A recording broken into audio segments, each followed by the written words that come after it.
Здравствуйте, смотрите в сегодняшнем выпуске. Гурбангулы Бердымухамедов совершил рабочую поездку в город Аркадак. Опубликованы времена Сухура и ифтара в месяц Рамадан. В Ашхабад на Международный форум мира и доверия пригласили председателя КНР и другие новости. Национальный лидер туркменского народа Гурбангулы Бердымухамедов совершил рабочую поездку в город Аркадак. Председатель Халк-Маслихаты ознакомился с проектами объектов, запланированных к возведению на территории нового города. Хаким Аркадага Гульшат Мамедова в ходе рабочего совещания выступила с предложением назвать дорогу от монумента Полатлы до кольцевой развязки Тайчанак проспектом в честь мастера Сеиса, талантливого коневода Аба Анаева. Председатель Халк-Маслихаты отметил, что предложение о присвоении новой дороги имени Аба Анаева должно быть вынесено на рассмотрение Халк-Маслихаты. На железнодорожном и автомобильном вокзалах города Аркадак установят солнечные панели. Об этом генеральный директор агентства транспорта и коммуникации при кабинете министров Мамедхан Чакыев сообщил национальному лидеру туркменского народа. Как отмечалось, железнодорожный вокзал нового города будет построен с учетом современных требований и передового мирового опыта.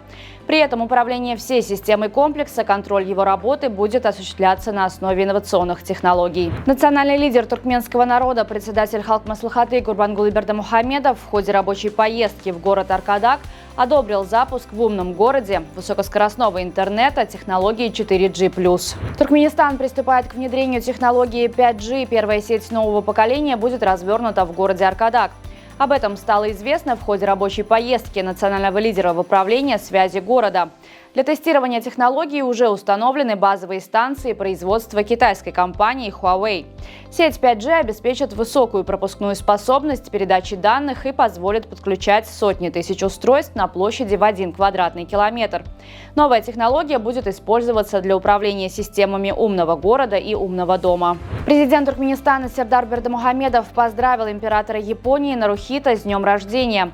Глава государства выразил уверенность в дальнейшем наращивании конструктивного и взаимовыгодного сотрудничества с Японией в политической, торгово-экономической, культурно-гуманитарной и других областях. 23 февраля японскому монарху исполнилось 65 лет. Президент Сердар Бердымухамедов подписал указ о назначении посла Туркменистана в Турции Микана Ишангулыева одновременно главой туркменской дипмиссии в Марокко. Священный месяц Рамадан является одним из самых важных периодов в исламском календаре. В 2025 году он начнется в начале марта. В течение этого месяца мусульмане соблюдают пост от рассвета до заката солнца, воздерживаясь от еды и питья. Ознакомиться с расписанием приемов пищи для всех регионов Туркменистана можно на сайте Туркменпортал. Туркменистан направил официальное приглашение председателю КНР Си Цзиньпину принять участие в Международном форуме мира и доверия, который состоится 12 декабря в Ашхабаде.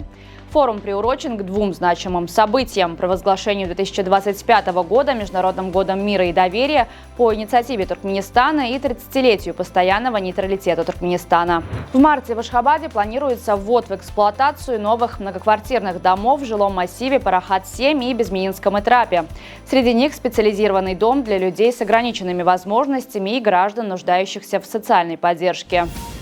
Врачи из США и Швейцарии совершили революционный прорыв в медицине, впервые успешно вылечив ребенка от спинальной мышечной атрофии первого типа еще во время беременности.